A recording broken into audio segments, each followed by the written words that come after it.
in my observation, and I'm completely convinced of this, I think that the worst misconceptions about Islam are not held by non-Muslims. As a matter of fact, it's by Muslims. We have a skewed view of what religion really is, what this book really is, what Islam really is, and we carry a lot of those misnotions our entire life. And it shapes our view of our religion. And that, unfortunately, this skewed view and a twisted version of what you might think the religion is, what Islam is, can affect somebody so much it might take them away from their deen. It can just literally take them away. So here we are interested in introducing Islam to those that know nothing about Islam, and at the same time, in large numbers, even though people don't say, I'm no longer Muslim anymore. They don't come out and say that. But in their head and in their hearts, they're distancing and furthering themselves from the light that Allah has revealed, and it's happening in our own families, among friends, and we're not dealing with it. We're not addressing that problem. So I wanted to start by saying that this problem didn't just come out of a vacuum. Why does somebody start doubting their religion or start feeling a lack of, a commitment to their religion? Where did that come from?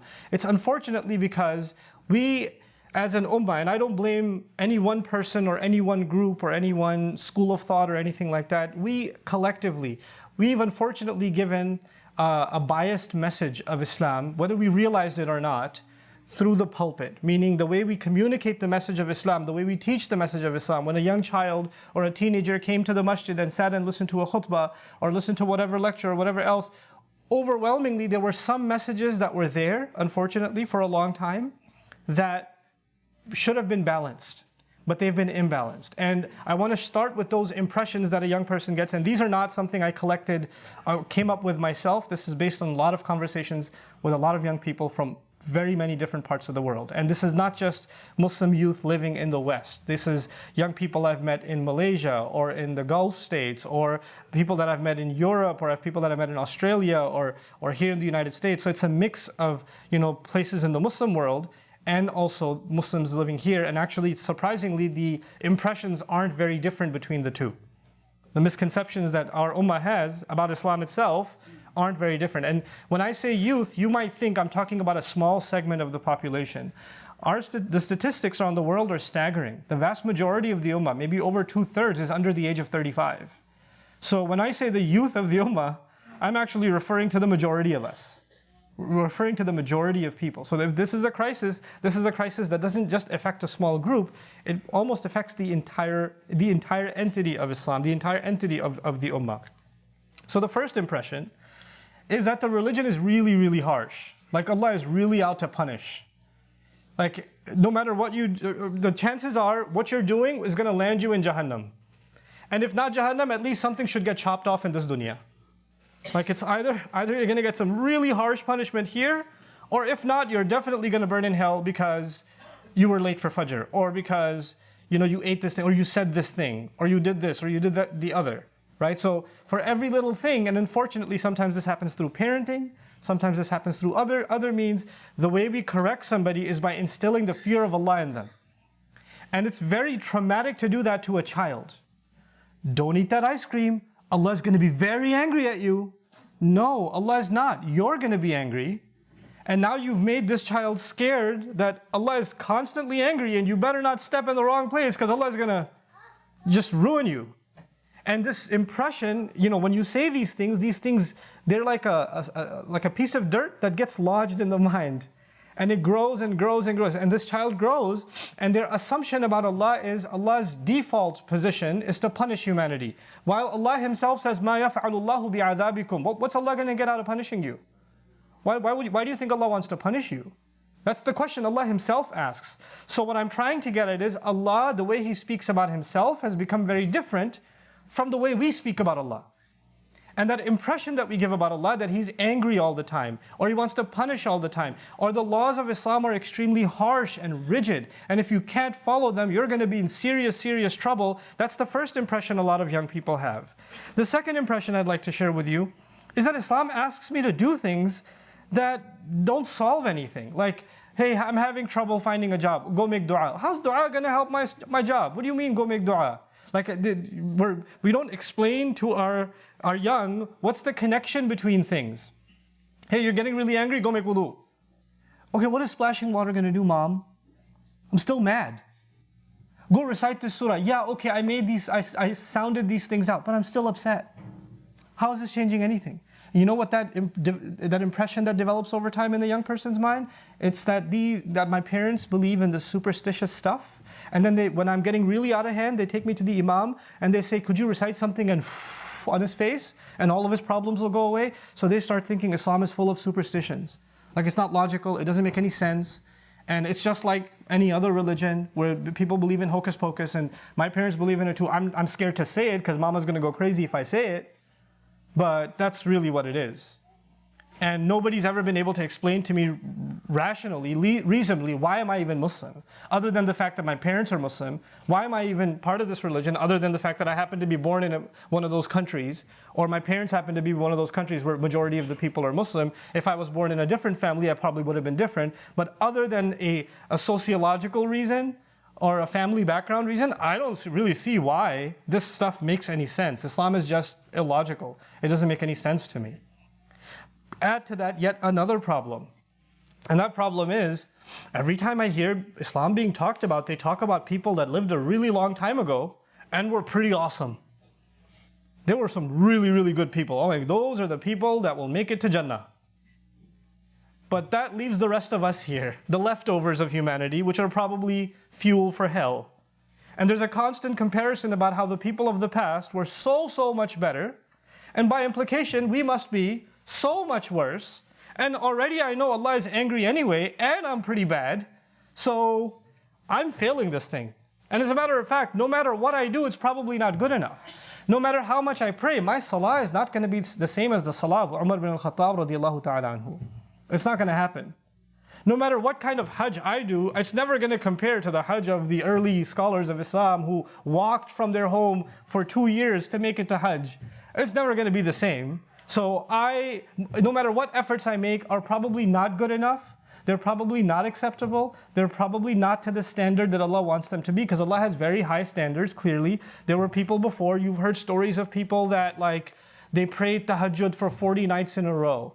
And they prayed, fajr with the wudu of Isha. Or, you hear stories even of the companions, radiallahu anhum ajma'een. One sahabi gave, when the Prophet ﷺ asked to give in the path of Allah, Umar gave half of his wealth. And Abu Bakr as-Siddiq radiallahu ta'ala anhu gave all of his wealth. And then that's what's said in the fundraiser, right? Umar gave half. Abu Bakr as-Siddiq gave all. What are you going to give? And you're like, $10?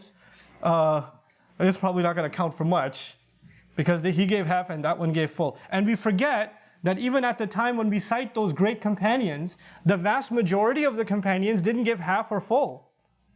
The vast majority of them, who Allah is pleased with all of them, did not go to the extent that a handful of them went. Those that went that far are not the minimum standard. They are heroes and they went above and beyond the call of duty, that's correct. But to constantly quote that and to give the impression that, where are you compared to them? Well, that was the case even at that time. There were several Sahaba who couldn't do that and who didn't do that. You understand? So, but we give this impression that if you can't reach this, then you're probably a lost cause anyway. And of course, there's the narrative that most people are going to end up in Jahannam. So chances are, I mean, look at you. Seriously, you think you're going to go to Jannah? And this impression is given that you're not really the heaven type, you could try, but you and I both know. And you know how I know this impression? People come to me, and the first thing they say to me is, I'm not a good person, I know that, but I just have a question. Why did you already, Allah hasn't passed judgment on you yet? Why have you passed judgment on yourself? Why did you pass that verdict on yourself? Well, I've done a lot of mistakes, or I know Allah is very angry with me. Really? You know Allah is very angry with you. Did you receive an email? Did you receive some kind of communication directly from Allah that Allah is angry with you? You know what it is? People keep telling you Allah is angry with you, and you start believing people as though they have some direct channel with Allah. They don't. They don't. People's opinion of you is not Allah's opinion of you. There's a difference between those things. But you start accepting that about yourself, and you lose hope and become disconnected. Then, of course, it also seems that these stories that I'm being told, or these accounts that I'm being told, they don't seem relevant to my life. Like, I've literally sat in gatherings when people come up and said, well, I was reading the Quran and it was talking about the battle of Uhud or the battle of Badr. What does that have to do with my life? I'm not going into any battle. It's not relevant to me. I've had these conversations not with non-Muslims. I've had these conversations with Muslims, right? And you know what? At some level, you could say, Astaghfirullah al-Azim, la hawla wa la quwwata illa billah. What kind of question is this? Yeah, you can say that, but if you don't engage in a civil conversation with people that genuinely have that question, that problem's only going to get worse. You understand? That's not going to get solved by you doing istighfar of Allah and going into a corner, and every time you see them, you say, A'udhu billahi minash shaitanir rajim. That's not going to solve that problem. This needs a conversation. This needs engagement. And so, it becomes hard. The claim is that it's hard to relate to. And of course, the final one, among many others, is that most things in Islam are forbidden. Chances are what I'm doing is probably haram. Hey, laughing, it's haram, right? Hey, speeding is haram, right? Hey, getting a nice car, it's haram, right? Like even kids, like at Sunday schools, in masajid where they're learning Islam, you know the most common question kids ask their teacher? Hey, blank, haram, right? Isn't this haram? Isn't that haram? Like constantly haram, haram, haram, haram. Like as if Allah naturally made all things haram and a few things that He allowed to make halal. While the reality is the exact opposite. هُوَ الَّذِي خَلَقَ لَكُمْ مَا فِي الْأَرْضِ جَمِيعًا. He made for your benefit whatever He made on the earth. He made it for humanity's benefit. And then He Himself says, يُحَرِّمُ عَلَيْكُمْ الْخَبَائِثِ. That He only forbade from you the few filthy things, dirty things, disgusting things, impure things. Those are the things He made forbidden. But our impression is, chances are anything we're doing is constantly forbidden. This narrative that Islam equals most things are haram. When you have that impression, you know what that means? That means if I become serious about Islam, then, or if I start taking my religion seriously, then I'm probably not going to live a happy life. Because anything that makes me happy is probably forbidden.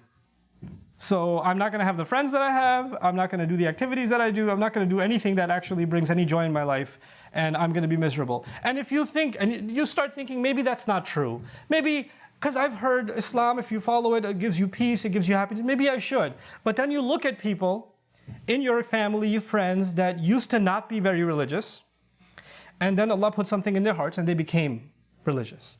Now the problem with that is, a lot of times when people find Islam later on in life, they have a lot of guilty conscience for the life they used to live before. So they try to become more Islamic than Islam itself, right? So they also develop this narrative that they have to be constantly angry. They look upset all the time. Every time you see them or they see you, they're giving you a fatwa, they're giving you a khutbah, they're telling you how you're going to burn in hell if you don't change your ways, and they just look miserable. They look miserable. And they look disconnected, like they used to have friends they don't have anymore. They used to get along with family, they don't get along with them anymore. Everybody's fitna, everybody's fasad, everybody's corruption. I want to protect myself, I don't want to be in their gatherings, etc., etc. The more closer to deen you become, the more your cousin becomes a fitna, your uncle becomes a fitna, your parents become a fitna, your spouse becomes a fitna, and you're just sitting in the masjid, or you're just on your own, cut off, and then you start getting the impression, well, I don't want to get closer to Islam. Because if I come any closer to the religion, I'm going to become like that. I don't want to be like that. No, thank you. I'd rather live a happy life. So you know what people even have developed? They've developed the impression, hey, are you Islamic or are you normal? Okay, are you like Muslim or are you like Muslim? You know what that means is that if you become closer to Allah's deen, then somehow you lose your ability to be normal. And that did not come from anywhere. It didn't come from a vacuum. There's actual real behavior of people that makes it seem like the closer to religion you get, the more abnormal you become, the more antisocial you become, the angrier you become, the more judgmental you become, the more miserable you become.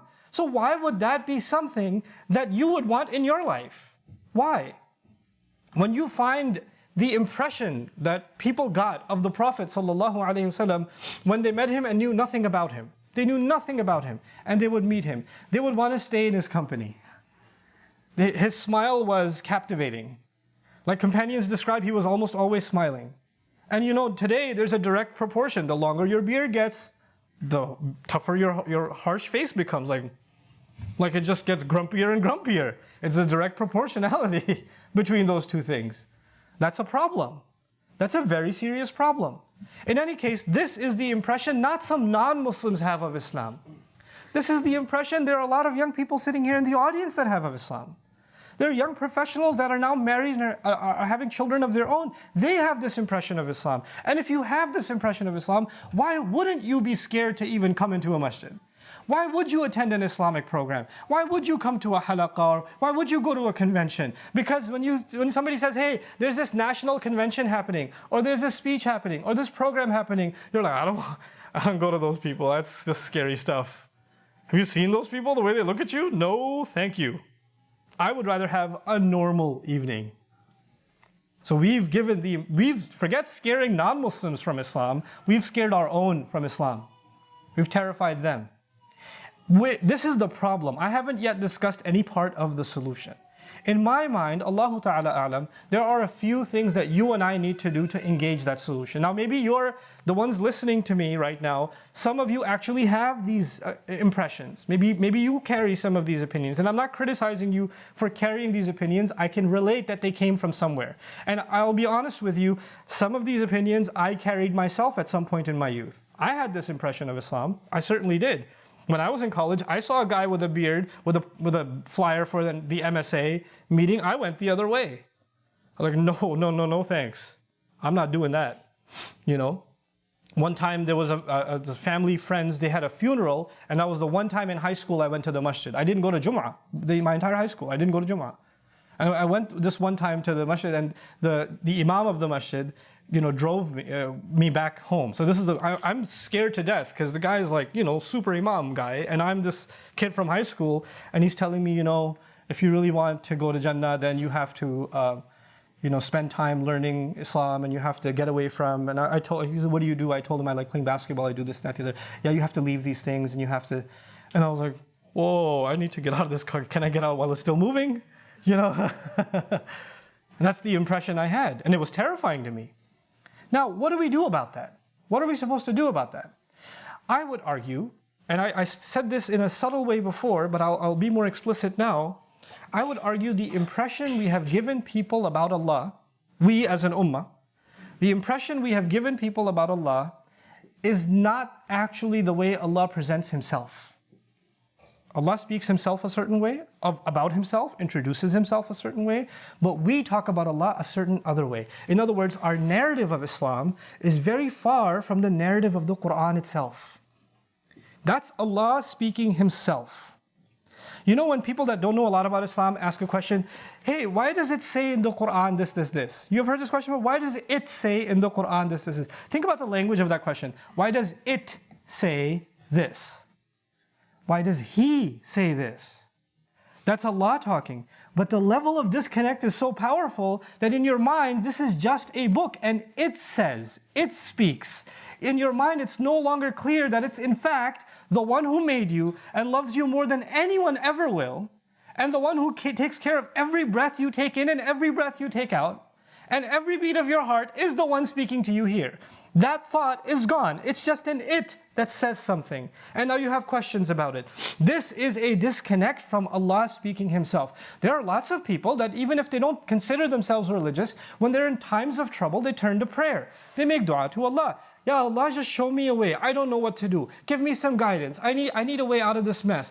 And they come and they'll say, maybe even say to me, say to others, I keep praying for a solution. I keep praying for some direction. I don't get it. Why isn't Allah giving me help? Why isn't He guiding me? Well, I'm here to tell you something. For all of those of you that have had those instances where you're praying to Allah, you're asking for an answer, and you seem to not be able to find that answer, you keep asking Allah and He's not giving it to you, it's because He already did. He already did. He spoke to you. Risalati Rabbi. The Quran is called messages or letters from my Master. He wrote these letters to you and me, for what we go through, for the problems you and I have. Why do you think in the Fatiha we recite, Ihdina as-sirat al-mustaqim, guide us? Tell me what to do. I don't know what to do. When you're at a loss, you're in trouble, you don't know who to turn to, you don't know what the answer could be. Then you personally, how many times have you asked yourself this question? I can't answer it for you, I can only answer it for myself. How many times when you're at a loss, you're in trouble, you don't know what to do, you've just opened Allah's book and said, Ya Allah, just tell me what to do. Let me find the answer in your words. In your words. And you know what's so sad about that? It's that for a huge majority of Muslims, we've even made that difficult. This book came for you to connect to Allah directly.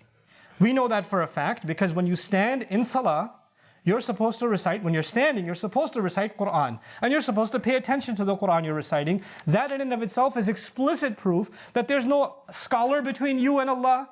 There's no mufassir between you and Allah. There is no someone more knowledgeable between you and Allah interpreting it for you. It's just you, the words of Allah, and Allah. That's it. That's the connection between you and Allah. It's the rope that connects you to Allah directly, the Quran. But what has become your relationship and my relationship with the Quran? Do we actually open it to find what Allah is saying to me personally? And you could say, I don't know Arabic, I only have a translation. Fine. Okay, you only have a translation. And maybe you should seek the answer even in that translation. And you don't understand what Allah is saying. Well, if you don't get what He's saying, come over and ask after Jummah.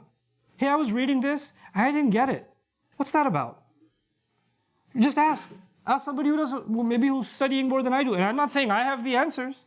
But I'm saying you will find, Allah will gift you people in your life that might know the answer better than you can figure it out. But if you don't open Allah's book, and you don't seek to ask those questions, and you don't come to it with one attitude, you're not opening the Quran to figure everything out, you're not opening the Quran to criticize it, you're not opening the Quran to become a scholar, or to quote it at somebody else, or to win an argument. You're opening Allah's book because you want a direct connection with Him, and you rather He speak for Himself. You would rather He speak for Himself than somebody else speak for Him. You understand? And you don't tell yourself, well, I'm not a scholar, I'm not a this, I'm not a that. Listen, I've said this 1,000 times, I'll say it again. There were plenty of occasions in which, for the vast majority of the Sahaba, they were not students. The vast majority of them that carried the Quran were not students. A handful of them were students.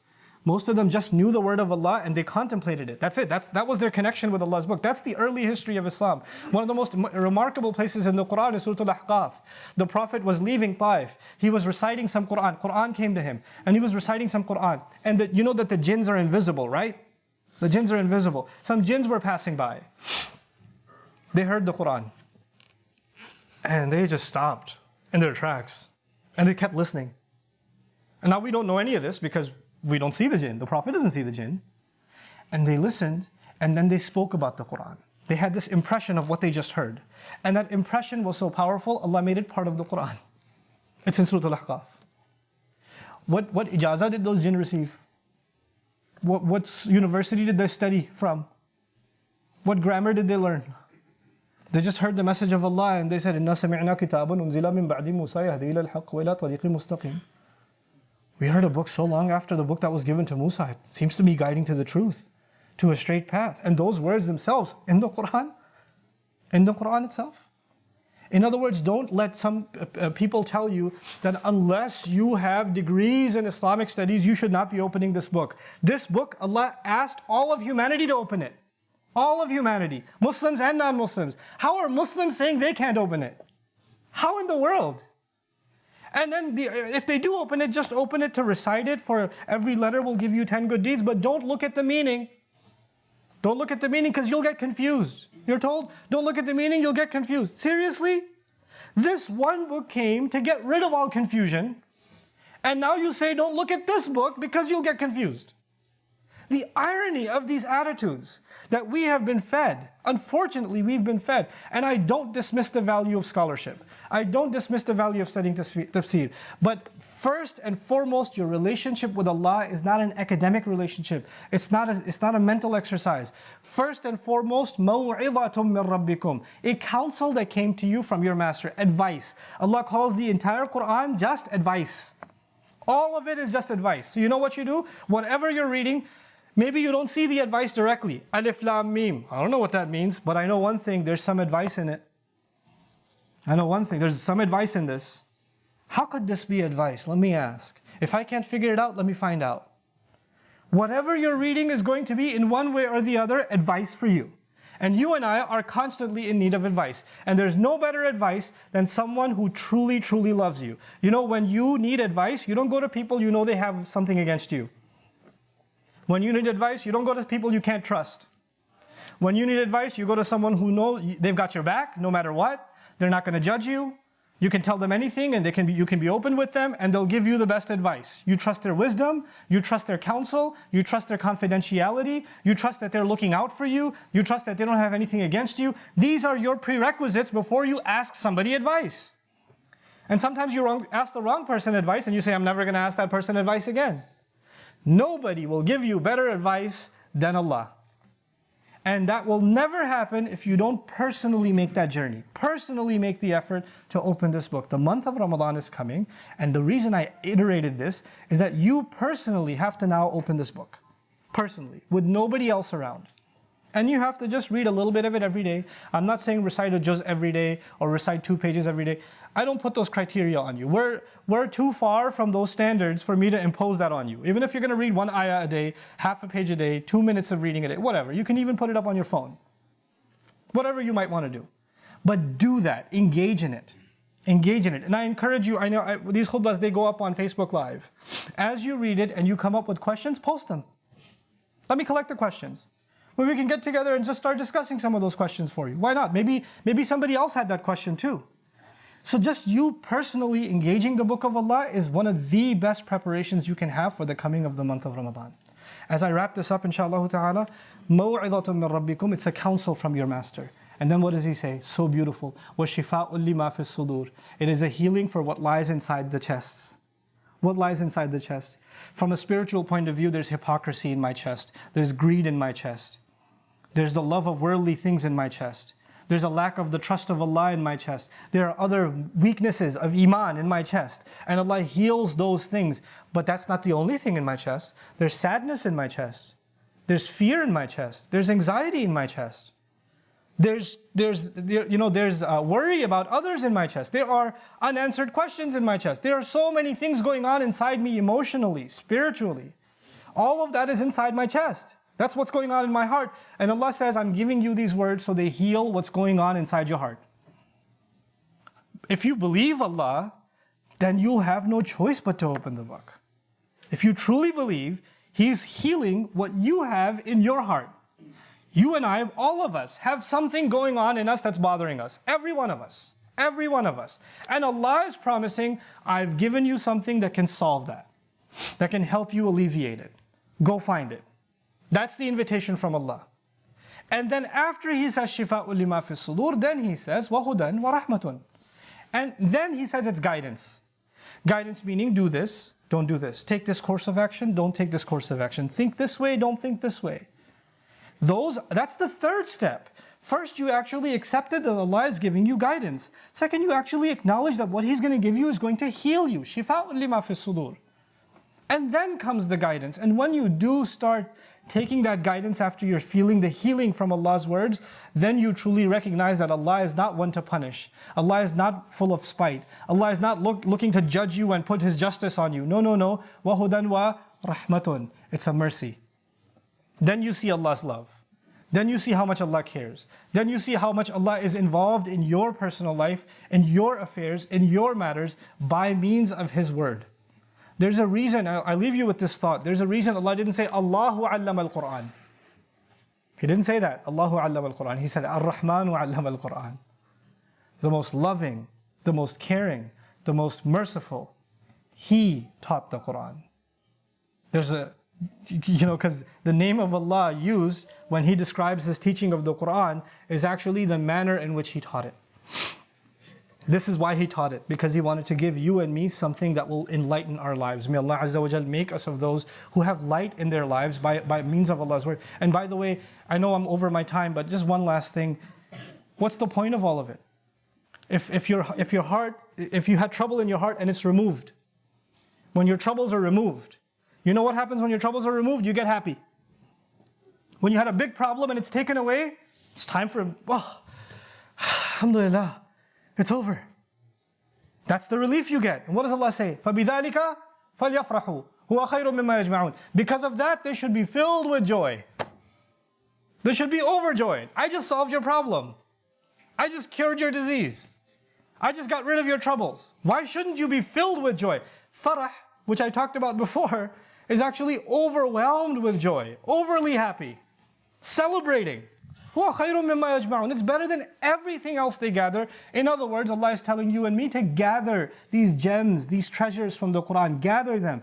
Gather a little bit today, a little bit tomorrow, a little bit tomorrow, a little bit tomorrow, the day after that, the day after that. Just gather this Quran in your heart. Gather its advice in your heart. It's better than anything else you'll ever collect. Anything else you'll ever collect. May Allah Azza wa Jal make us collectors of Allah's guidance in our hearts and bring joy to our lives and the lives of those around us through His immaculate word. May Allah Azza wa Jal make us the best prepared for the coming of the month of Ramadan. Barakallahu li wa lakum fil Qur'an al-Hakim wa nafa'ani wa iyyakum bil ayati wa dhikr al-Hakim. الحمد لله وكفى والصلاة والسلام على عباده الذين اصطفى خصوصا على أفضلهم وخاتم النبيين محمد الأمين وعلى آله وصحبه أجمعين. قال الله عز وجل في كتابه الكريم بعد أن أقول أعوذ بالله من الشيطان الرجيم إن الله وملائكته يصلون على النبي يا أيها الذين آمنوا صلوا عليه وسلموا تسليما اللهم صل على محمد وعلى آل محمد كما صليت على إبراهيم وعلى آل إبراهيم في العالمين إنك حميد مجيد اللهم بارك على محمد وعلى آل محمد كما باركت على إبراهيم وعلى آل إبراهيم في العالمين إنك حميد مجيد. عباد الله رحمكم الله اتقوا الله إن الله يأمر بالعدل والإحسان وإيتاء ذي القربى وينهى عن الفحشاء والمنكر ولذكر الله أكبر والله يعلم ما تصنعون. أقم الصلاة إن الصلاة كانت على المؤمنين كتابا موقوتا.